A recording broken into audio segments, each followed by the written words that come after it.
Hello student, NCERT गणित कक्षा 10वीं के आज के सेशन में आप सबका स्वागत है। आज के सेशन में हम पढ़ेंगे चैप्टर नंबर 4, जिसमें द्विघात समीकरण दिया गया है और आज हम द्विघात समीकरण से संबंधित सवाल हल करने जा रहे हैं। और सवाल क्या दिया उसे हम पढ़ लेते हैं। पहले दो क्रमागत धनात्मक पूर्णांक ज्ञात करना हमें, जिनके वर्गों का योग 365 है। हमें देखिए दो धनात्मक क्रमागत मतलब क्रम से होना चाहिए और वो धनात्मक पूर्णांक भी होना चाहिए, ऐसी दो संख्याएं प्राप्त करना है। आगे शर्त दी गई है कि उनके वर्गों का योग 365 होना चाहिए। हम इस सवाल को द्विघात समीकरण के माध्यम से हल करेंगे। तो हमारे पास यहाँ कोई द्विघात समीकरण दिखाई नहीं दे रहा है। हमें सवाल में जो शर्त दी गई है उसके अनुसार हमें द्विघात समीकरण बनाना है। बनाने के पश्चात हम उसे हल करके हम उसके मूल प्राप्त करेंगे और उसके जो मूल होंगे वही दो क्रमागत धनात्मक पूर्णांक होंगे। तो चलिए हम इसमें आगे हल करते हैं इसे। तो हम क्या करते हैं, सबसे पहले मान लो, हम पहले क्रमागत धनात्मक पूर्णांकों को मान लेते हैं पहले। तो यहाँ चलिए मान लो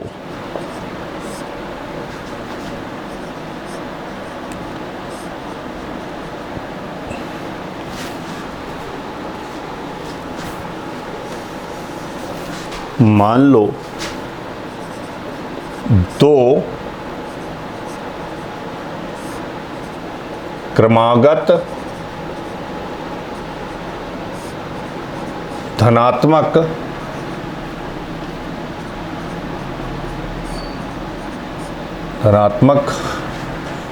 पूर्णांक x एवं x धन 1 लेंगे। क्रमागत कह रहा है, जब पहले वाले को x ले रहे हैं तो उसके बाद क्या होगा, एक जोड़ करके प्राप्त होगा। जैसे हम संख्याओं में करते हैं, मान लो कोई संख्या 1 है तो उसकी अगली वाली संख्या 2 होगी, और 2 है तो अगली वाली 3 होगी। मतलब एक एक जोड़ करके आगे बढ़ते जाती है। तो यहाँ पर x एवं x धन 1 है, ये हमने मान लिए। अब हमारे पास सवाल में दो संख्याएं यहाँ हमने मान लिए हैं, एक x और दूसरी को x धन 1। अब सवाल में दिया हमारे पास वो जो संख्या माने हैं जिनके वर्गों का योग 365 है। प्रश्नानुसार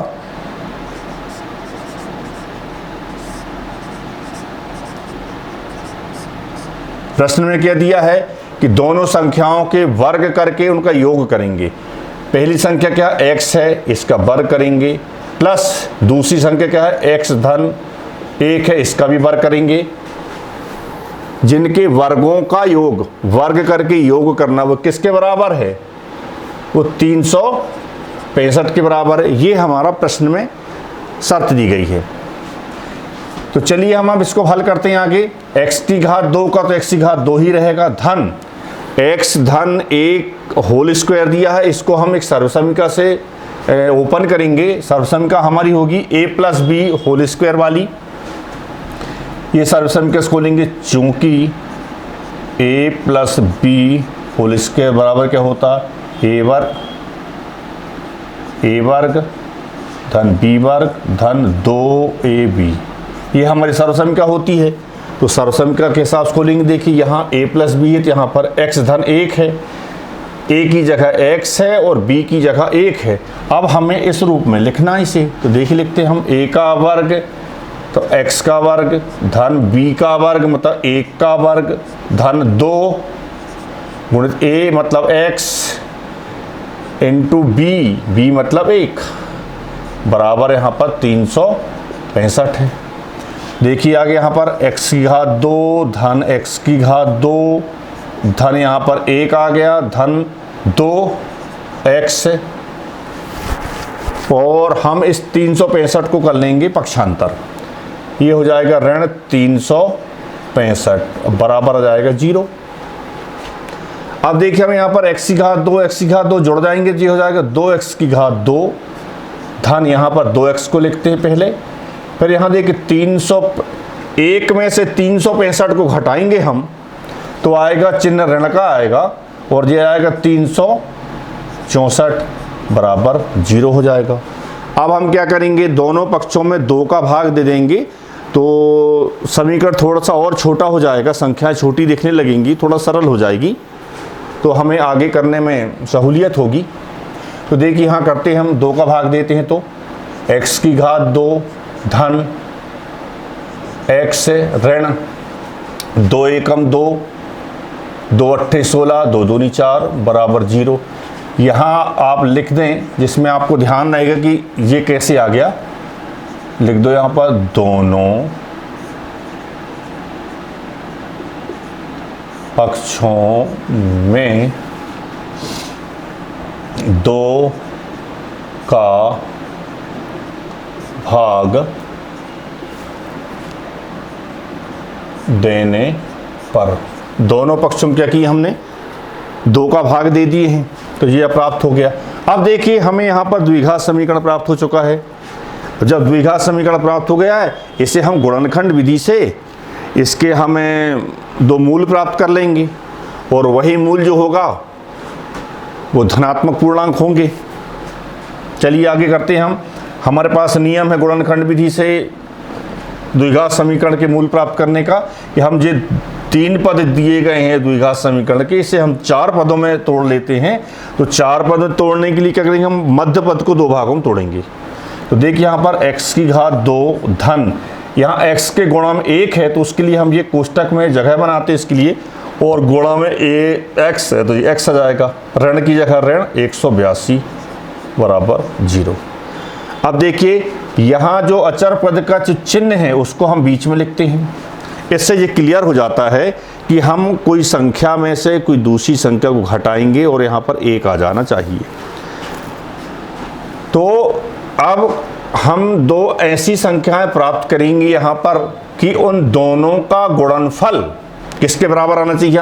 x की घात 2 में 1 है, x की घात 2 में यहाँ पर 1 है, गुणित अचर पद -182 है, दोनों का गुणा करेंगे तो -182 आना चाहिए। अब देखिए यहाँ पर क्या करेंगे, हम इसको ऐसा करते हैं, देखिए हमें ये यहाँ लाते 14 और यहाँ करते हैं 13, तो 14 में से 13 घटाएंगे तो 1 आ जाएगा, और 14 गुणित देखिए यहाँ पर 14 गुणित ऋण 13 करेंगे तो ये भी ऋण 182 आ जाएगा। और ये देखिए हमारे पास ये दोनों बराबर होते हैं।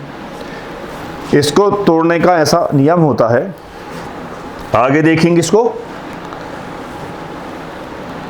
x की घात 2 धन, इस कोष्टक को खोल देते हैं हम अब, तो 14x ऋण 13x ऋण 182 बराबर 0 हो जाएगा।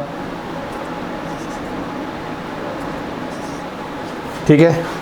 अब देखिए हमें यहाँ पर हमारे पास अब 4 पद बन गए हैं यहाँ पर द्विघात समीकरण के। हम 2-2 पदों के यहाँ पर जोड़े बनाते हैं और हम दोनों जोड़ों में से कुछ कॉमन निकालते हैं। देखिए हम यहाँ पर दोनों में क्या कॉमन दिख रहा है, यहाँ भी x और यहाँ भी x है, तो हम एक x को यहाँ निकाल लेंगे। यहाँ बचेगा x, यहाँ धन का धन और यहाँ बच जाएगा 14 ऋण। यहाँ देखेंगे यहाँ दोनों में x नहीं है, एक जगह x है, तो हम दोनों में से 13 निकाल सकते हैं, क्योंकि 13 जो है 182 का एक गुणनखंड है। 13 निकालेंगे तो यहाँ बचेगा x, यहाँ ऋण निकल गया तो धन आ जाएगा और यहाँ जाएगा 14। आप देख लीजिए 13 में 14 का गुणा करके 13 चौके 52 की 2 हासलाई 5 और 13 एकम 13 और 5 18 182 और जो ऋण का ऋण आ जाएगा बराबर होगा 0। अब देखिए यहाँ पर हमारे पास अब जो है इतना हल करने के बाद हमारे पास यहाँ 2 ही पद बच जाते हैं इसमें, और इन दोनों पदों में भी हमें कुछ उभयनिष्ठ दिख रहा। देखिए हम दोनों पदों में क्या उभयनिष्ठ ले सकते हैं, x धन 14 और x धन 14 दोनों में से कॉमन ले ली तो पहले वाले में बचा x माइनस 13 बराबर 0 आ जाएगा। अब देखिए हमारे लेफ्ट हैंड साइड में 2 गुणनखंड हैं और राइट हैंड साइड में 0 है और दोनों बराबर ये चिन्ह कह रहा है। तो हम उसके लिए क्या करेंगे, देखो ये तभी संभव होगा कि या तो हम x धन 14 को 0 बराबर उसका मान रख दें, तो इसके साथ गुणा हो करके 0 बराबर 0 हो जाएगा, या फिर हम x ऋण 13 को 0 के बराबर उसका मान रख दें, तो इस गुणनखंड के साथ 0 का गुणा होकर के 0 हो जाएगा इस पक्ष में, तो 0 बराबर 0 सिद्ध हो जाएगा। इसके लिए देख लिए हम क्या लिखते हैं, x धन 14 बराबर 0 या x ऋण 13 बराबर 0। अब देखिए आगे हम हल करेंगे तो क्या होगा, x बराबर होगा 14 का पक्षांतर तो हो जाएगा ऋण 14, या x बराबर क्या होगा 13 पक्षांतर होकर धन 13 हो जाएगा। यहां देखिए x बराबर ऋण 14 जो है वो उपेक्षणीय मान कहलाएगा, और उपेक्षणीय इसलिए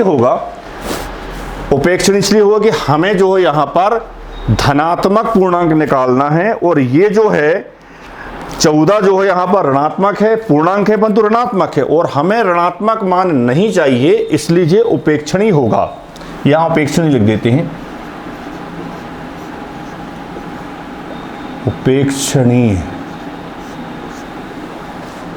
उपेक्षणीय है ये। तो क्या होगा देखिए हमारे पास, अब हमारे पास x का मान 13 आ गया है, तो हमारे पास एक धनात्मक पूर्णांक तो मिल गया x 13, दूसरा धनात्मक पूर्णांक क्रमागत है ये, तो पहला x का मान हमारा 13 आया, तो दूसरा क्या होगा, यहाँ x का मान 13, तो 13 धन 1 करके 13 और 1 14 हो जाएगा। तो हम इसका आंसर लिखेंगे, देखिए अतः है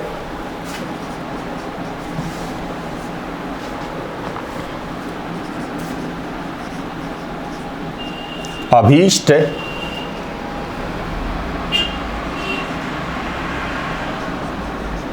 धनात्मक